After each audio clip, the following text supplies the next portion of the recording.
Hi guys, thank you for clicking this video.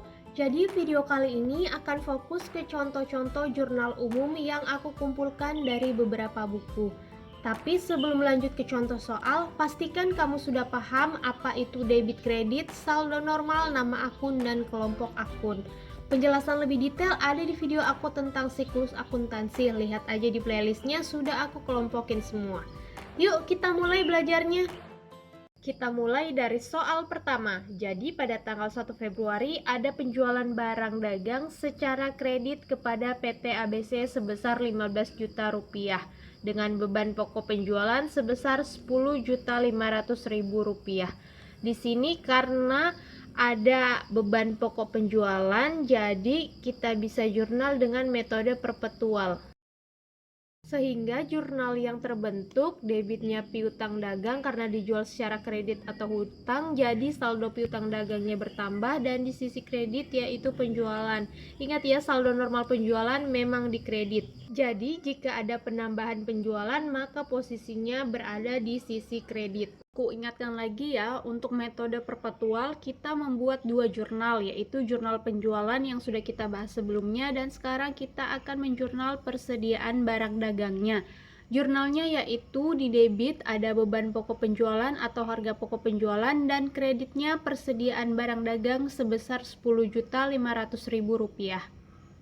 Soal pertama beres, selanjutnya kita coba lihat soal kedua. Pada tanggal 15 Maret, PT Jala menerima wesel tagih dengan kesepakatan 60 hari dan bunga 12% per tahun. Wesel tersebut timbul berdasarkan transaksi tanggal 1 Februari 2024.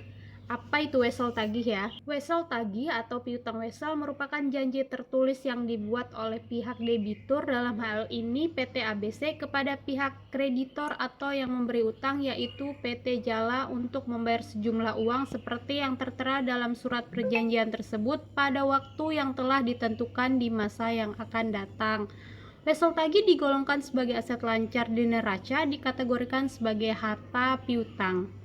Karena PT Jala menerima wesel dari PT ABC, maka PT Jala memindahkan piutang dagang tanggal 1 Februari ke kredit dan mengisi sisi debitnya dengan piutang wesel sesuai jumlah piutang dagangnya, yaitu sebesar 15 juta rupiah.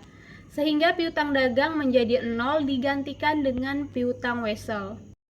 Dalam menjurnal wesel yang perlu kita perhatikan adalah bunga dan jatuh temponya. Biar nggak lupa, kasih aja notes di jurnalnya.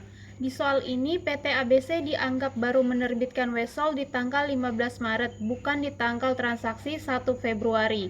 Sehingga tanggal jatuh tempo dimulai dari tanggal 15 Maret ditambahkan 60 hari, jadi jatuh temponya di tanggal 14 Mei. Nah, jika ada pelunasan di tanggal 14 Mei, maka jurnalnya seperti berikut, di mana kas berada di posisi debit karena kita menerima kas sebesar pokok piutang ditambah dengan bunga weselnya.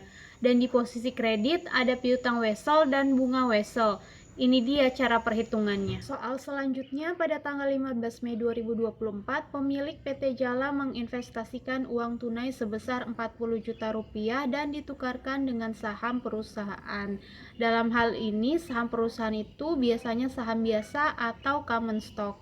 Nah, saham biasa atau common stock ini adalah bagian dari total modal perusahaan dengan saldo normal kredit. Biasanya jika pemilik menambah modal perusahaan kan dalam bentuk uang tunai, maka jurnalnya adalah kas terhadap modal. Tapi karena PT Jala menginvestasikan uang tunai dan ditukar dengan saham, maka jurnalnya adalah kas terhadap saham biasa atau common stock. Selanjutnya, pada tanggal 25 Mei, PT Jala mengumumkan dividen tunai sebesar 5 juta rupiah.